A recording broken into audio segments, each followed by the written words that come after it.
Tutors know the feeling. An assessment comes back and the questions start. Where was this learner along their journey? What was agreed last time? What are you supposed to do next? The information is there, but it lives across tabs, spreadsheets, and your memory. Your day gets eaten up by admin work instead of teaching. The new Cognassist dashboard solves this with one consistent system. 5 stages are mapped to assess, plan, do, and review. Every learner sits in the exact stage they need to be in, and they are flagged if they're on track, need attention at 30 days, or are overdue at 90. Same language, same color. Here's how it works in practice. Open the app and stage cards show you where everyone is, highlighting the ones you need to focus on first. The learner table uses the same language. There's a stage column, filters that help you build a work list in seconds, and you can choose your own columns. Set it once, and the list remembers. Open a learner and you'll see the whole journey right there, with the next step recommended when the results come in. Next, evaluate the learning barriers, so each step of the learner journey is mapped in Cognassist. The flow starts in the support plan when you begin evaluating the learning barriers, starting with getting to know the learner. First, recap the learner and the course they're taking. Then look at the learner's cognitive results, the 3 indexes and 9 domains, focusing on relative strengths first, then speed of working. You can also choose which sections of the cognitive results you want to show to the learner, and which ones you'd like to hide, so you keep the focus on what matters most to you. Then there are the known barriers. This is based on what the learner has shared and any other documentation you can upload to pre-populate the known barriers, whether that's from the past or from any system of record. Once that's done, it leads you to the recorded decision at the stage gate. Are you planning to take the learner forward to a needs assessment? Choose yes or no, and make sure you capture your reasoning either way. If you say yes, a plan gets drafted. You can also add evidence that supports your decision to help this learner. Next, reasonable adjustments get matched to the learner's profile.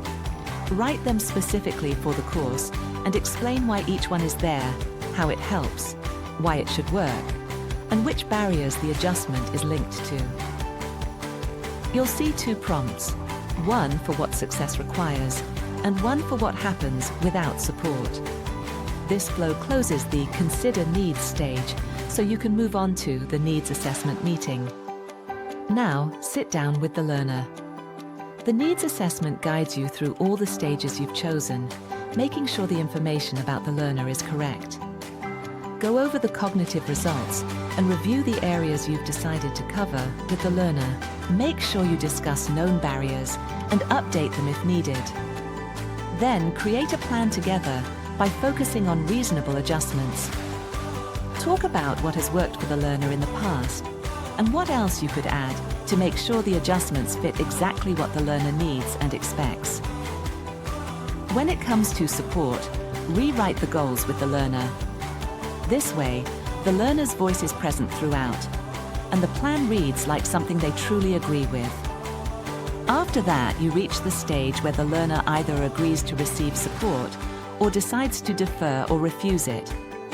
Support only turns on if the learner agrees. If they say, "Not right now," respect that, record it, and remember it can always be revisited. From here, you can decide how often to meet with the learner. It's recommended to meet at least once a quarter. Also, make an agreement with the learner about who should access the extra information and the topics you covered in the needs assessment.